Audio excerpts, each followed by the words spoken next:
ભોળો અને તેની પત્નીની લીલી એક લોકવાર્તા તમને સંભળાવવા જઈ રહ્યો છું. એક નાનું અમથું ગામ હતું. ગામમાં એક ખેડૂત દંપતી રહેતું હતું.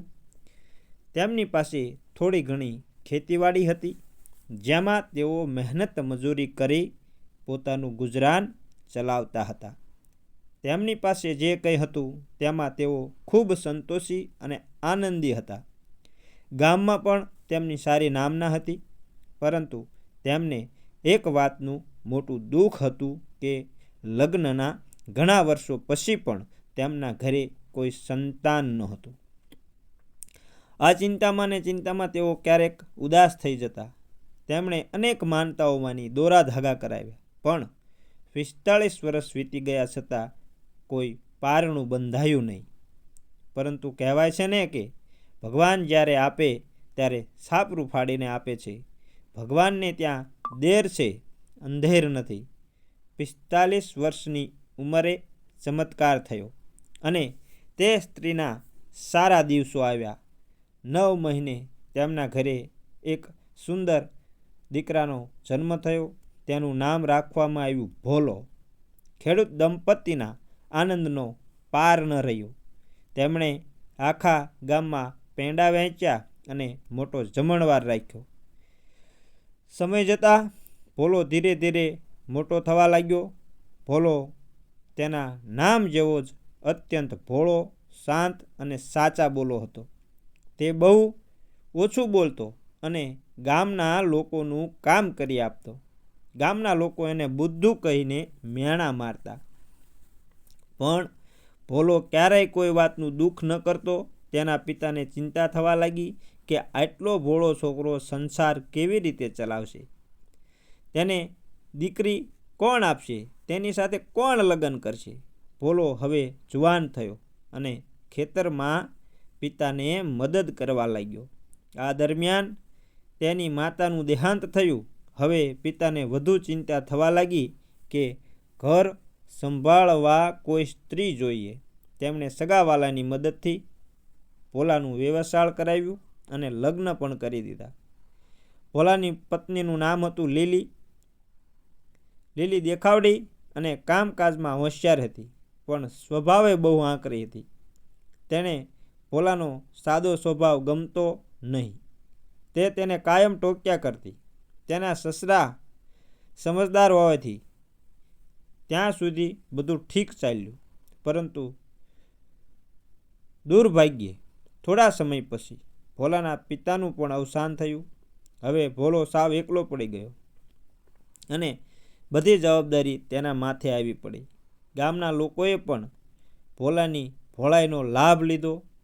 પિતાના 12મામાં ખૂબ ખર્ચ કરાવ્યો અને ભોલાની જમીન પણ વેચાવી નાખી. લીલી હવે મર્યાદા ઓળંગાઈ હતી. તેને મોજ શોખ કરવો હતો, પણ પૈસા હતા નહીં. તે ભોલાને ગાળો દેતી અને ક્યારેક તો ચપ્પલથી મારતી પણ ખરી. ગામ લોકો છોડાવવા આવતા તો લીલી તેમને પણ ધમકાવતી. કંટાળીને ભોલાએ એક રાત્રે ઘર છોડવાનો નિર્ણય કર્યો. લીલી સૂતી હતી ત્યારે તે પોતાના કપડાનો થેલો લઈ માતાજીને પગે લાગીને નીકળી પડ્યો. ચાલતા ચાલતા તે ઘણો દૂર એક અજાણ્યા શહેરમાં પહોંચ્યો. ત્યાં એક શેઠની દુકાનના ઓટલે બેઠો હતો. શેઠે જોયું કે આ માણસ દુઃખી લાગે છે. વાણિયા બહુ ચતુર હોય. તેણે આ ભોલાનું મુખ પરના હાવભાવ જોઈને કોઈના આ મજબૂર વ્યક્તિ લાગે છે, કોઈ આ વખાનો માર્યો ઘરેથી નીકળી ગયેલો લાગે છે અને તે સાચો માણસ છે. તે પોતાની બુદ્ધિથી પારખી લીધો અને શેઠે એની મજબૂરીનો લાભ ઉઠાવવા માટે શેઠે તેને જમવાનું આપ્યું અને માત્ર 100 રૂપિયાના માસિક પગારે નોકરીએ રાખી લીધો. ભોલો ત્યાં પણ વફાદારીથી કામ કરવા લાગ્યો. બીજી બાજુ ઘરે લીલી એકલી પડી ગઈ. તેને ગાળો દેવા કે મારવા માટે કોઈ મળતું નહીં. ભોલો ઘરમાં એક જ જગ્યાએ એક ખાટલી ઢાળતો અને તે એક જ ખાટલીમાં સૂતો અને આ ભોલાની પત્ની તે ભોલાની ખાટલીના પાયાને ભોલો સમજીને રોજ ચપ્પલ મારતી અને ગુસ્સો ઉતારતી. સંજોગો વસાત તે ખાટલીના પાયા નીચે વર્ષો પહેલાં કોઈક તાંત્રિકે એક ભૂતને માટલીમાં પૂરીને દાટ્યું હતું. લીલીના રોજિંદા ચપ્પલના પ્રહારથી એક દિવસ એ માટલી ફૂટી ગઈ અને ભૂત આઝાદ થઈ ગયું. લીલીના ત્રાસથી ભૂત પણ એટલું ડરી ગયું હતું કે તે સીધું ભાગીને પેલા શેઠના ગામ પહોંચ્યું જ્યાં ભોલો રહેતો હતો. ભૂતે ભોલાને જોઈને કહ્યું, ભાઈ, તારી પત્નીના ત્રાસથી હું પણ ભાગી આવ્યો છું. અને તે કહેવા લાગ્યું કે ચાલ ઘરે અને તું તારી પત્નીના ચંપલ ખા. પરંતુ ભોલો ટસનો મસ થયો નહીં અને તે ઘરે આવવાની ના પાડવા લાગ્યો. એટલે ભૂતે એક યુક્તિ કરી. ભૂતે ભોલાને એક યુક્તિ બતાવી કે હું શેઠના છોકરાના શરીરમાં પ્રવેશી જઈશ અને પછી શેઠ ભૂવા ભરાડીઓને બોલાવશે, પરંતુ હું કોઈના વશમાં થઈશ નહીં અને તારે ખોટું અગડમ બગડમ મંત્ર ભણી અને ખોટો ડોળ કરી મને બહાર કાઢતો હોય એવી એક્ટિંગ કરી મને બહાર નીકળવાનું આદેશ આપવાનો અને હું બહાર નીકળી જઈશ. આ રીતે પ્લાન બનાવી અને સવારે ભૂત શેઠના દીકરાના શરીરમાં પ્રવેશ્યું. શેઠના દીકરાને ઘેલસા ઉપડી એટલે શેઠે અનેક ભૂવા તાંત્રિકો બોલાવ્યા, પણ ભૂત ન નીકળ્યું. છેવટે ભોલાએ કહ્યું કે તેને ભૂત કાઢતા આવડે છે. ભોલાએ અભરામ બભરામ મંત્ર બોલ્યા અને ભૂત બહાર નીકળી ગયું. શેઠ ખુશ થઈ ગયા અને ભોલાની માંગવા માટે કહ્યું, પરંતુ ભોલો એટલો સરળ સ્વભાવનો હતો, એટલો ભક્તિમય જીવનવાળો હતો કે તેને પોતાની જે મજૂરી કરેલી હતી, નોકરી કરેલી હતી, એનો જ પૈસો એને જોઈતો હતો. એટલે તેણે શેઠને કહ્યું કે મને જે તમે 100 રૂપિયા પગારે રાખેલો છે તે મને ખબર છે મારું મહેનતાણું એટલું ન થાય, એટલે જેટલા ટાઈમથી હું નોકરી કરું છું એટલા ટાઈમનું મને પૂરેપૂરો જે થતો હોય એ પગાર મને આપી દો, મારે બીજું કાંઈ જોઈતું નથી. એટલે શેઠે તો ભોલા ઉપર ખૂબ રાજી થયા, ખૂબ પ્રસન્ન થયા અને તેમણે પગાર વધારી દીધો અને ભોલાને ખૂબ ધન આપ્યું. ત્યાર પછી ભૂત હતું તે ભોલાને કહેવા લાગ્યું કે હું પહેલાં રાજાના કુંવરના શરીરમાં રહેતું હતું, ત્યાં મને ખૂબ સુખ સાહેબી, ખાવા પીવાનું પૂરતા પ્રમાણમાં મળતું હતું. તો હવે હું તે સુખ સાહેબી મેળવવા માટે રાજ દરબારમાં જાઉં છું, પરંતુ તારે મારી પાછળ ક્યારેય આવવાનું નથી, નહીંતર હું તને હેરાન પરેશાન કરી નાખીશ. આવું ભોલાએ ભૂતને કહ્યું. ભોલાને એને ધમકી આપી.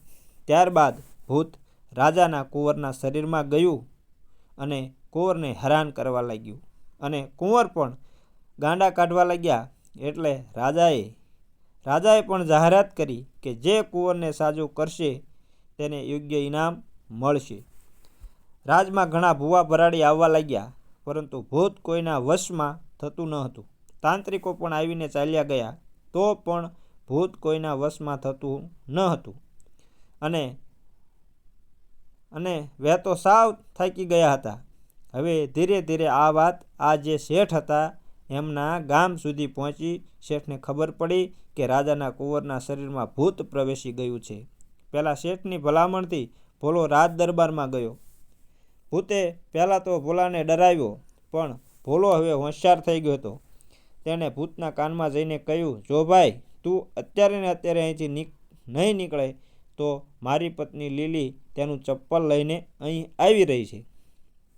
હવે લીલીનું નામ સાંભળતા જ ભૂતના હોશ ઉડી ગયા અને તરત કુંવરને છોડીને આકાશમાં ગાયબ થઈ ગયું. ભગવાનની કૃપાથી તે ભૂતનો પણ મોક્ષ થયો.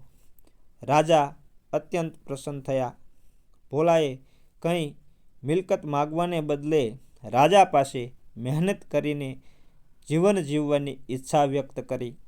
રાજાએ તેને સૈન્યમાં એક સારો હોદ્દો આપ્યો અને એને સારો પગાર આપ્યો. સારા પગાર ઉપર એને નિયુક્ત કર્યો. આ બાજુ લીલીને પોતાની ભૂલ સમજાઈ ગઈ હતી. તે પસ્તાવા સાથે ભોલાને શોધવા નીકળી. ભોલાના ઘર પાસે જઈને તે રડવા લાગી. ભોલો જ્યારે નોકરીએથી પાછો આવ્યો ત્યારે લીલીને જોઈને પહેલાં તો ડરી ગયો, પણ લીલીએ તેના પગ પકડી માફી માંગી અને સુધરી જવાની ખાતરી આપી. ભોલાનું દિલ મોટું હતું, તેણે પત્નીને માફ કરી દીધી. આમ ભોલો અને લીલી બંને ફરી એક થયા અને સુખ શાંતિથી પોતાનું જીવન વિતાવવા લાગ્યા. તો મિત્રો, આમ આ વાર્તા અહીં પૂરી થાય છે. અને મિત્રો, જો તમને આ વાર્તા ગમી હોય તો અમારી ચેનલને લાઈક અને શેર જરૂર કરજો અને જય માતાજી લખવાનું ભૂલતા નહીં કોમેન્ટમાં.